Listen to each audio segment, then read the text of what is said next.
الحمد لله رب العالمين والصلاة والسلام على أشرف الأنبياء والمرسلين نبينا محمد وعلى آله وأصحابه أجمعين أما بعد. روى الترمذي وابن ماجه عن سلمان الفارسي رضي الله عنه قال قال رسول الله صلى الله عليه وسلم إن الله حي كريم يستحيي إذا رفع الرجل إليه يديه أن يردهما صفرا خائبين. صححه الألباني وذكره في صحيح سنن ابن ماجه.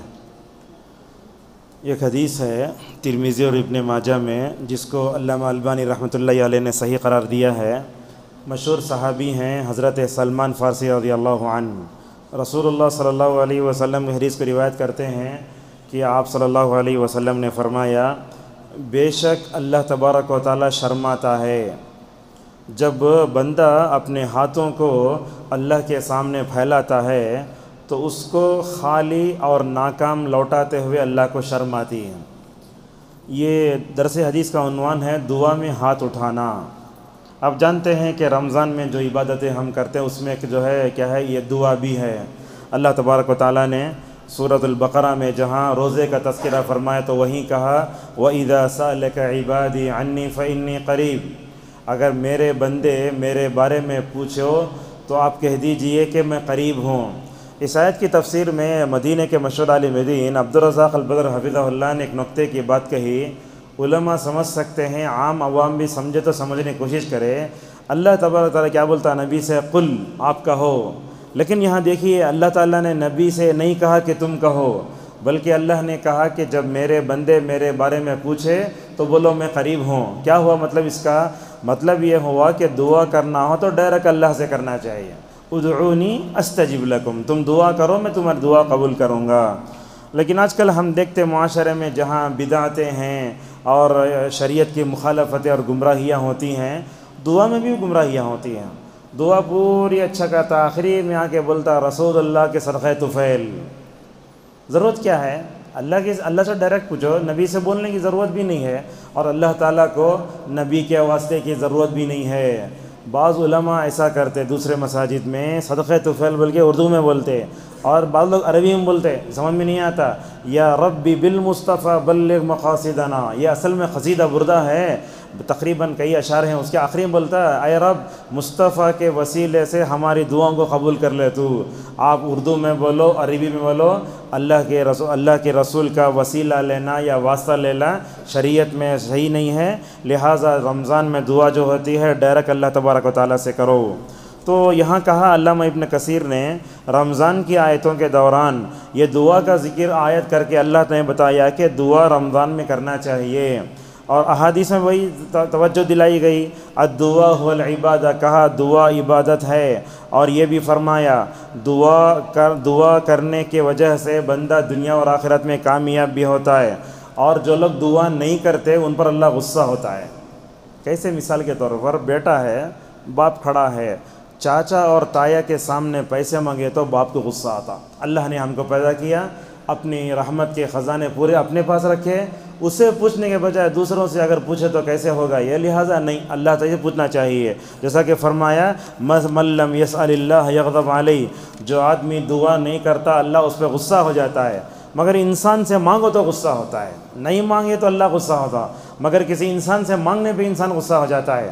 دعا کرنے کے آداب بھی ہمیں ہونا چاہیے. بڑی بے ادبی ہوتی ہے دعا میں. ہم دعا کرتے رہتے ہیں، ایسا دیکھتے لوگوں کو ہاتھ اٹھا لیے، ناک میں ہاتھ ڈال رہے ہیں، ادھر دیکھ رہے ہیں ادھر فون اٹھا رہے ہیں. نہیں، یہ تو بے ادبی ہے. لہٰذا دنیا میں بڑے انسان سے اگر آپ بیٹھے تو کیسے ادب کرتے، ویسے اللہ کا ادب بھی بہت ضروری ہے. اور خصوصاً اگر آپ نے آپ کو سلفی اور اہل حدیث بولے تو اللہ کا ادب اور زیادہ کرنا، اس لیے کہ اللہ تعالیٰ کی بات ماننے والے، رسول اللہ کی بات ماننے والے پوری امت میں اللہ نے ہم کو جب چن کر پیدا کیا ہے تو سب سے زیادہ ادب اللہ کا ہمیں کرنا اور رسول اللہ کا ادب بھی ہمیں کرنا چاہیے. دعا کے کیا آداب ہیں؟ دعا کا تو سب سے پہلا ادب یہ ہے کہ بندہ اللہ کی تعریف کرے. قرآن میں خود دیکھو شروع میں الحمدللہ رب العالمین آیا ہے، پہلے تعریف کرنا. اس کے بعد رسول اللہ صلی اللہ علیہ وسلم پہ درود بھیجنا. اللہ کے نبی کے سامنے فضالہ بن عبید رضی اللہ تعالیٰ عنہ فرماتے ہیں اللہ کے نبی مجلس میں بیٹھے ہیں، ایک آدمی داخل ہوا، دعا کرنے بیٹھنے لگا۔ اس نے کیا کیا، پہلے جو ہے اللہ کی تعریف ہوتی، درود نہیں پڑھا۔ اللہ کے نبی صلی اللہ علیہ وسلم نے فرمایا اس نے جلدی کی ہے، مطلب کیا، اس نے جلد بازی کی ہے۔ اگر یہ اللہ تعالیٰ کی تعریف کے بعد رسول اللہ پہ درود پڑھتا تو دعا قبول ہوتی۔ حضرت عمر ابن خطاب رضی اللہ تعالیٰ عنہ فرماتے ہیں اگر تم جو ہے رسول اللہ پر درود نہ پڑھو تو تمہاری دعا زمین اور آسمان کے درمیان میں لٹکی رہے گی۔ اچھا، درود پڑھنے کا طریقہ کیا ہے؟ آپ کسی آدمی کو اگر پوچھے تو بار بار بلاتے ہیں، نام بلاتے ہیں اس کا، ویسے اللہ تعالیٰ کو بھی فکر کیا کرنا، بار بار نام بولنا، یا حیو یا قیوم، یا رب یا ذا الجلال والاکرام۔ یہ خصوصاً یہ دو نام زیادہ بولو، یا حیو یا قیوم، یا حی یا قیوم۔ مسند احمد کی روایت آتی ہے اللہ کے نبی صلی اللہ علیہ وسلم نے فرمایا بندہ ان دو ناموں کا وسیلہ دعا کرتا تو وہ ضرور قبول ہوتی ہے۔ تو ہم جو درود پڑھتے ہیں علماء نے اس کی 3 کیٹیگری بتائی ہیں۔ کب کب پڑھنا بتاتے ہیں، شروع میں پڑھنا، بیچ میں پڑھنا اور آخر میں پڑھنا۔ اگر ایسا پڑھے تو ماشاءاللہ جو ہے ضرور قبول ہوتی ہے۔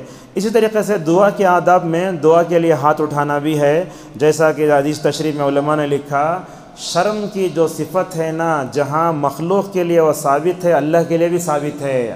ہم شرماتے، چہرے پہ پانی آتا، ہاتھوں پسینہ آتا، اللہ تعالیٰ جو حیا کرتا ہے اس کے وہ لائق ہے۔ اللہ کی حیا کیسے ہے نہیں معلوم ہے، لہذا اگر آپ کوئی فقیر ہمارے سامنے آ کے ہاتھ پھیلائے تو ہمیں اسے خالی ہاتھ بھیجتے ہوئے شرم آتی ہے، کیسا خالی ہاتھ بھیجنا، کوشش کرتے کہتے ہیں ڈالنے کے واسطے۔ تو اسی طریقے سے رسول صلی اللہ علیہ وسلم نے فرمایا اللہ تعالیٰ کے سامنے بندہ اپنی ضرورتوں کے لیے ہاتھ اٹھاتا ہے، اللہ تعالیٰ کو شرم آتی ہے کہ میں اپنے بندے کے ہاتھ کو خالی اور ناکام کیسے لوٹاؤں۔ اور یہ ہاتھ اٹھا کر دعا کرنے سے اللہ تعالیٰ کی رحمت کو اپنی طرف متوجہ کرنے اور اپنی ضرورت مند ہونے کا اس میں زیادہ مکمل طور پر اظہار ہوتا ہے۔ اب سوال یہ آتا ہے کہ ہاتھ اٹھانا کہاں نہیں اٹھانا، اس مسئلے کو لے کر امت میں بہت جھگڑے ہوتے ہیں۔ لوگ دعا نہیں کرتے، دعا کے مسائل کے بارے میں جھگڑا کرتے ہیں۔ دعا کے لیے ہاتھ کہاں اٹھانا؟ علامہ ابن رجب حنبلی رحمہ اللہ کہتے ہیں رسول اللہ صلی اللہ علیہ وسلم کی حدیثوں کا مطالعہ کیا جائے ہمیں 3 حالتیں ملتی ہیں دعاؤں کے متعلق ہاتھ اٹھانے کی۔ پہلا تو یہ ہے کہ اللہ کے نبی نے کچھ مقامات میں ہاتھ اٹھا کر دعا کی ہے، ایک ہو گیا۔ دوسرا یہ ہے اللہ کے نبی صلی اللہ علیہ وسلم سے بعض مقامات پر ہاتھ اٹھانا ثابت نہیں ہے۔ تیسرا کہا بعض مقامات ایسے ہیں جس میں کرنا نہ کرنا دونوں وارد ہے، تو کیا کرنا؟ شریعت خاموش ہے۔ تو اس بارے میں تعلیم یہ ہے اللہ کے نبی صلی اللہ علیہ وسلم جہاں ہاتھ اٹھا کر دعا کرے وہاں ہاتھ اٹھائیے، اور جہاں اللہ کے نبی صلی اللہ علیہ وسلم سے ثابت نہیں ہے وہاں ہاتھ نہیں اٹھانا چاہیے۔ علامہ بن باز رحمۃ اللہ علیہ کہتے ہیں امت میں دعا کے لیے ہاتھ اٹھانے سے متعلق بعض غلطیاں دیکھتے ہیں۔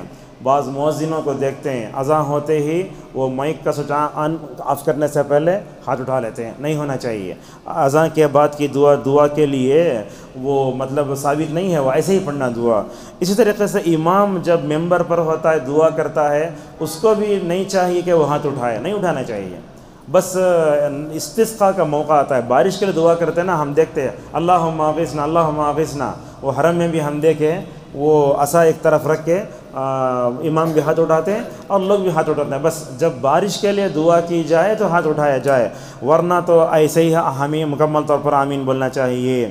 اب ایسی بات بھی ہے بعض لوگوں کو ہم دیکھتے ہیں جمعہ کے دن 2 خطبہ دے کر بیٹھتے تو اس کے بعد پھر جو ہے ذرہ 4 سیکنڈ 10 سیکنڈ 15 سیکنڈ امام بیٹھتا تو پھر اٹھتا۔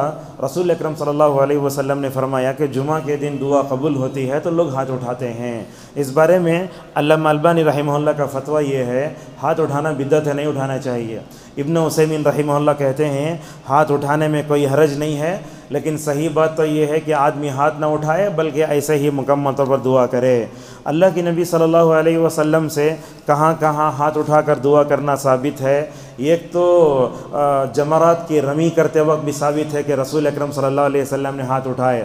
بعض مرتبہ بعض صحابہ کو ہاتھ دعا دیتے ہوئے بھی اللہ کے نبی صلی اللہ علیہ وسلم نے ہاتھ اٹھایا ہے۔ اب ہم قنوت پڑھتے ہیں تو اس میں کیا کرنا چاہیے؟ ہاتھ اٹھانا نہیں اٹھانا؟ اس بارے میں ایک بات یہ سن لیجئے کہ قنوت 2 طرح کا ہوتا ہے، قنوت نازلہ اور قنوت وطر۔ نازلہ کا مطلب جیسے مسلمانوں پر دشمنی آئی، مسلمانوں پر برے حالات اس وقت دعا کرتے ہیں اور ہمارے لیے جو ہے اللہ تعالیٰ سے مدد مانگتے ہیں۔ تو قنوت نازلہ میں تو رسول اللہ سے ہاتھ اٹھا کر دعا کرنا ثابت ہے، مگر قنوت وتر میں نہیں ہے۔ اب قنوت وتر میں کیا کرنا؟ قنوت وتر میں اگر آپ اللہ کے نبی صلی اللہ علیہ وسلم کی اگر کہ حدیث دیکھیں نہیں ملتی، مگر ابن مسعود ایک صحابی ہیں، انہوں نے ہاتھ اٹھائے، تو ابن مسعود کی اس روایت کو رکھ کر بعض علماء نے کہا قنوت وتر میں کبھی ہاتھ اٹھا سکتے، کبھی ہاتھ اٹھا نہیں سکتے۔ اسی لیے غور سے دیکھو حرم کی ویڈیو وغیرہ کو، جب سدیش دعا کرتے نا ہاتھ بلنے کو چڑھتے اللہم فی من ہدیت، ذرا آدھی دعا کے بعد ہاتھ اٹھاتے اور پیچھے ایسے ہی ہاتھ باندھ لیتے۔ تو اس طریقے سے قنوت وتر میں بھی کبھی ہاتھ اٹھا بھی سکتے، نہیں بھی اٹھا سکتے۔ اگر اٹھاتے ہیں تو اس کی کیفیت کیا ہوگی بتاتے ہیں۔ دعا میں جو ہاتھ اٹھاتے ہیں اس کی 3 کیفیتیں بتائیں علماء نے۔ سعودی عرب کے مشہور عالم دین ہیں عبدالسلام شویر حفظہ اللہ، انہوں نے تو ماشاءاللہ بتایا ہے۔ ایک دعا میں ہاتھ اٹھا طریقہ یہ ہے اللہم اشہد، اے اللہ تو راضی ہو جا، اے اللہ تو راضی ہو جا، ایک کیفیت یہ ہے۔ اے آسمان کی طرف اشارہ کر کے بولنا اے اللہ تو راضی ہو جا، اے اللہ میرے اس بچے کی تو مغفرت فرما دے، ایسا ہے۔ دوسرا طریقہ یہ ہے جب ہم ہاتھ اٹھاتے ہیں تو ہاتھوں کو ہمیں یہ اس کے نیچے رکھنا بہتر ہے۔ کس کے نیچے؟ کندھوں کے نیچے، اور وہ بھی ایسے۔ بعض علماء نے کہا تھوڑا اٹھا سکتے، بس ایسا کر سکتے ہیں۔ بعض لوگوں کو ہم دیکھتے ہیں قنوت وتر میں چہرہ نہیں ڈھانپنا، اپنا ہاتھ کا ہے اس کے نیچے رکھنا۔ کس کے نیچے؟ مطلب ہمارے کندھے ہیں نا، اس کے نیچے رکھنا چاہیے، اور ایسے بھی نہیں کھولنا اللہ فی من ہدیت وہاں بھی نہ، یہ غلط ہے، یہ ایسا بھی نہیں کرنا، ایسے ہی۔ اللہ کے نبی تو ثابت ہے قنوت وتر میں، فرحان عنزی رحمہ اللہ حفظہ اللہ کہتے ہیں کہ رسول اللہ کی قنوت وتر میں دعا کا ذکر ہے، آپ صلی اللہ علیہ وسلم نے دونوں ہاتھ جمائے قنوت نازلہ میں، اور آپ وہاں دیکھ رہے تھے، یہاں دیکھنا، ادھر ادھر نہیں دیکھنا، یہ ادب ہے یہ۔ اور یہ دونوں کندھوں کے نیچے رکھنا بہتر ہے، تھوڑا اوپر اٹھا سکتے۔ تو قنوت وتر میں جو ہے نا یہ غلط ہے ایسا۔ اچھا، رسول صلی اللہ علیہ وسلم سے ایسا دعا کرنا ثابت ہے۔ یہ کب ہے؟ یہ ہے استسقاء میں، جب حالات خراب ہو جاتے اللہ کی رحمت کو للکارنا، اے اللہ حالات برے ہیں کوئی، اے اللہ اے اللہ۔ یہ کب ہے؟ رسول اللہ صلی اللہ علیہ وسلم کے بغلوں کی سفیدی بھی دیکھی گئی۔ وہ کب ہے؟ جب رسول اللہ صلی اللہ علیہ وسلم کے زمانے میں قحط سالی پڑی، آپ نے بارش کے لیے ہاتھ اٹھائے تو ایسا۔ تو لہٰذا حالت جیسی ہے ویسے دعا کرنا، آپ ایسا نہیں کہ ایسا نہیں ایسا نہیں۔ اور اس کے بعد جو ہے یہ دعا کرنے کے بعد ہاتھ چہرے پر ملنا ہے یا نہیں ہے، اس بارے میں 2 حدیثیں ہیں، اور دونوں حدیثوں پر عمل کرنے کی گنجائش ہے۔ اگر آپ چہرے پر پھیرتے ہیں اسے بدعتی نہیں بول سکتے، اس لیے کہ بعض لوگوں نے وہ حدیث کو صحیح کہا ہے، مگر آپ سلفی اہل حدیث ہیں، اوریجنل حدیثوں پہ عمل کرنا چاہتے ہیں، تو عبد المحسن عباد اور علامہ البانی کہتے ہیں دعا کرنے کے بعد ایسے چھوڑ دینا ہی بہتر ہے۔ تو آپ کبھی اس پہ عمل کرو، کبھی چھوڑ دو۔ اور ایک بات بھی ائمہ سے گزارش ہے کہ قنوت وتر جو رکوع سے پہلے پڑھتے نا تو ماشاءاللہ کوئی حرج نہیں ہے، قنوت وتر سے پہلے اٹھاتا ہے، لیکن قنوت وتر رکوع کے بعد جو پڑھتا نا اس میں ائمہ سے غلطی ہوتی ہے۔ وہ کیا ہے؟ ربنا ولک الحمد بولتے نہیں، سمع اللہ لمن حمدہ بول دی فوراً دعا شروع کرتے ہیں، نہیں، کیا کرنا؟ تو اگر رکوع کے بعد اگر آپ دعا پڑھ رہے ہیں تو کیا کرنا؟ ربنا لک الحمد حمدا کثیرا طیبا مبارکا فیہ، خود بولنا اور لوگوں کو بولنے کے لیے مطلب گیپ بھی دینا، بعد میں دعا کرنا مکمل۔ لہذا اس بارے میں بہت سی حدیثیں اور کئی مسائل ہو سکتے ہیں۔ اللہ تبارک و تعالیٰ سے ہماری دعا ہے اللہ تعالیٰ ہم سب کو رمضان میں دعا کی عبادت کی طرف توجہ دینے کی توفیق عطا فرمائے۔ وآخر دعوانا الحمد للہ رب العالمین۔